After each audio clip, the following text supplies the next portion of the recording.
Donc j'ai beaucoup de confiance pour vendre dans cette zone-là. On va voir si à l'ouverture ça remonte pour me réagir dans cette zone. Sur quelques entreprises, notamment AMD, peut-être qu'il faut que je renforce ma position. Il y a tout qui a bien performé. Là, Tesla, je suis à plus de 150% sur la position. IMS, pareil, je suis à 110%.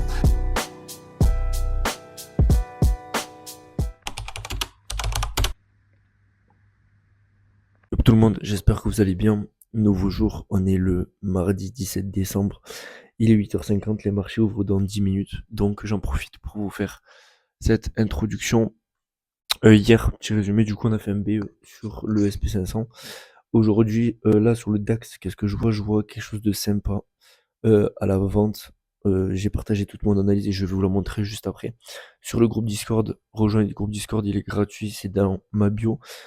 Je vois un DAX plutôt baissier. J'ai beaucoup de confiance. C'est pas des confiances pour surcharger, c'est des confiances que j'utilise habituellement et là elles se regroupent toutes dans une même zone.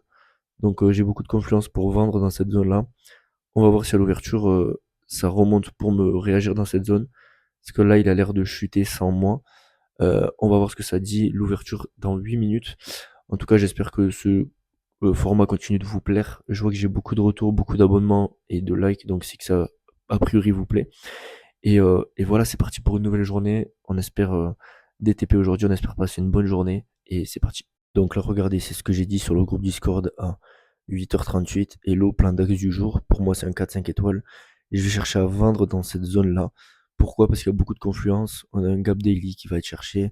On a un gap 1h, 4h. On a un chiffre rond. On a plein de confluence. Et donc là, moi, ce que j'attends, c'est ça globalement. Ok, on a la bougie de 8h actuellement qui réagit, mais vous voyez, on a un gap là. Vous voyez, je zoome dessus, mon écran est sale. On a un gap ici, là. En général, ça, c'est les zones qui aiment bien être comblées. Regardez, on avait la même chose à minuit. Ça a été comblé pour ensuite partir en bas. Et donc, j'espère que ça va faire la même chose. Et normalement, les gaps, c'est que c'est les choses qui sont comblées. Ça veut pas dire qu'elle va être comblée maintenant, hein. Il peut très bien chuter directement sur mon gap en daily, mais il y a de fortes chances qu'on vienne dedans pour réagir. Donc voilà, j'attendrai à l'ouverture de voir si je peux me placer. On attend dans 6 minutes, il est 8h53 et on va voir stop à 25 points comme d'habitude, on va voir si ça vient me déclencher.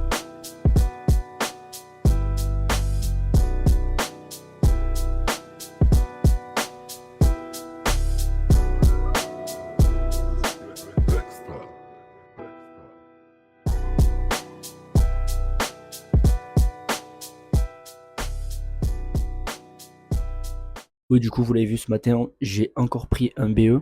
Il y a le soleil qui m'explose un petit peu les yeux. Je suis dans mon spot habituel, j'aime même mettre là en début d'après-midi. Comme ça, je prends le soleil, c'est le but d'être là. C'est de pas d'être enfermé dedans. On profite du soleil tout simplement.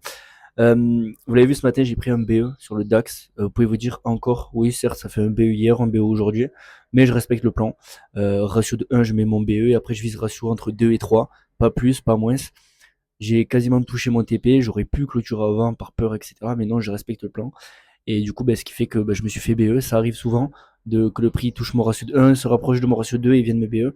C'est comme ça, le prix ensuite parti à la hausse. J'ai cherché un achat, il est jamais revenu me déclencher, donc c'est comme ça. Là, je profite du soleil, je vais faire ma session d'investissement, donc j'ai des recherches à faire sur quelques entreprises, notamment AMD, peut-être qu'il faut que je renforce ma position.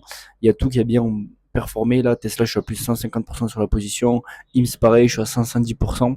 Donc voilà, j'ai pas mal de choses à manager. Je vais faire ça. Et je vous retrouve après pour le début de la session US à 15h30. Du coup, pour le moment, résumé de la semaine. Hier, pas de trade le matin sur le DAX, trade l'après-midi sur le SP500 BE. Ce matin, trade sur le DAX BE.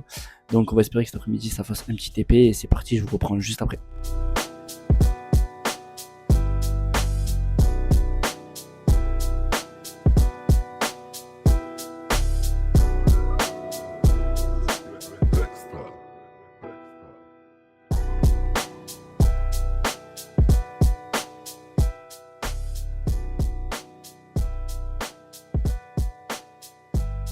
Allez, donc session terminée. Je suis de retour sur mon spot. Vous pouvez le voir. J'aime bien me poser là avant et après mes sessions. Comme ça me permet de débriefer avec vous. La lumière est bizarre, mais d'accord. Du coup, petit bilan de la session, petit TP, ça fait plaisir, enfin TP. Je vais vous expliquer qu'est-ce qui s'est passé. J'ai clôturé, je vais pas vous mentir, à vous dire que c'est un TP magnifique, etc. Je suis très content de mon analyse, mais j'ai clôturé ma position avant que le TP soit touché. Ce qui fait qu'au lieu de prendre un ratio de 2, entre 2 et 2,3 comme prévu d'habitude, j'ai pris 1,7. Pourquoi? Alors je vais vous expliquer, il y a deux choses. Déjà la première c'est que j'ai pris un risque plus élevé que prévu, ce qui fait que au lieu de prendre 500 de risque, j'ai pris 750 parce que j'avais full confiance. Donc au final j'ai pris 1000 $. 1000 $ ça représente 2 R sur un 500 de risque. Habituellement je m'étais dit cette semaine, comme c'est la fin d'année, etc., que je prenais 500, j'ai pris 750. Et au final donc du coup ça représente comme si j'avais fait TP total avec 500 de risque. Ça, c'est la première chose, mais c'est pas quelque chose que je me dis. Au contraire, qu'est-ce que je me dis? C'est que ben, j'ai clôturé avant. Ça m'arrivait, enfin, ça m'arrive des fois de clôturer avant. Euh, Comme ce matin, j'ai fait BE, hier, j'ai fait BE sur l'SP500. Inconsciemment, je me suis dit, ok, là, j'ai deux options. Même si je devais pas, en soi, je dois respecter le plan. Moi qui vous dis tout le temps de respecter vos règles. Ma règle, c'est au ratio de 1, je mets ABE. Et après, je prends un TP entre le ratio de 2 et le ratio de 2,5 environ. S'il y a des niveaux, par exemple, là, il y avait le Previous Daily Low à prendre, il était au ratio de 2,3. Ça aurait été normalement mon TP final. Mais j'ai clôturé avant, et moi qui vous dis de respecter les règles, là, je n'ai pas respecté mes règles. Je me suis dit inconsciemment, ok, j'ai pris un BE ce matin, j'ai pris un BE hier. Inconsciemment, est-ce que je serais plus frustré de rien faire et que ben, le prix vienne toucher mon BE? Alors, attendez, je me réexprime, je fais pas de cut, je me réexprime. En gros, je me suis dit, il y a deux options.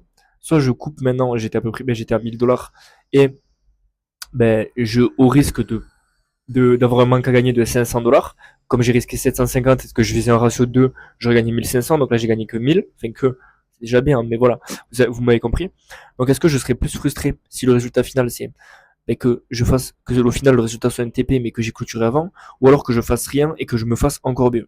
Mais je me suis dit, ben, inconsciemment, si je me prends un troisième BE d'affilée, mentalement ça va être chiant, même si c'est un BE, c'est mieux qu'un SL. Hein. Le prix avant d'aller en bas me TP, il est monté presque touché mon SL, bon j'étais quand même un petit peu de marge, mais pour dire que voilà, euh, j'aurais pas dû tout simplement couper, j'aurais pas dû couper cette position, même si parce que là, j'ai après coup, c'est facile parce qu'au final, le prix a coulé, il a TP, il a même touché le ratio de 3, 3,5. J'aurais pu me dire, putain, j'aurais dû laisser couler au ratio de 3, ça m'aurait fait 1,5% aujourd'hui, ça aurait été magnifique. Ben non. Non, parce que j'ai clôturé et je sais que j'aurais pas dû. Pas par rapport au résultat, parce que c'est les règles que je m'impose. Je m'impose de mettre mon BE au ratio de 1 et je m'impose de prendre mon TP final entre le ratio de 2 et de 2,5, voire 3 des fois. Mais c'est vraiment les règles que je me fixe et que je dois respecter. Parce que si je coupe mes gains plus tôt, mais que par contre mes pertes je les prends total, ça veut dire que par contre mes SL, ben, ça va être des SL de 750. Si je prends 750 de risque, je vais pas couper mon SL avant. Par contre les gains, si au lieu de prendre 1500, je prends chaque fois 900, 1000, 1100, 1200, 1000, 900. Mais au final la moyenne elle est à 1000 et donc c'est comme si mes trades au global, ben, au lieu de prendre des ratios de 2 et d'avoir 1500 de moyenne en gain, j'ai 1000 de moyenne en gain. Et sauf que du coup, si mon win rate, il est de, on va dire, il est pas d'un sur deux, il est meilleur qu'un sur deux en ce moment, et c'est très bien. Mais du coup, au lieu d'avoir, avec un win rate de 1 sur 2, enfin de 50%, au lieu de faire du coup ben, un coup perte 750, un coup gain 1500, donc 750 de gain. Un coup perte 750, un coup gain 1500, donc 750 de gain. Donc au lieu de gagner une fois sur deux 750, je vais gagner une fois sur deux que 300.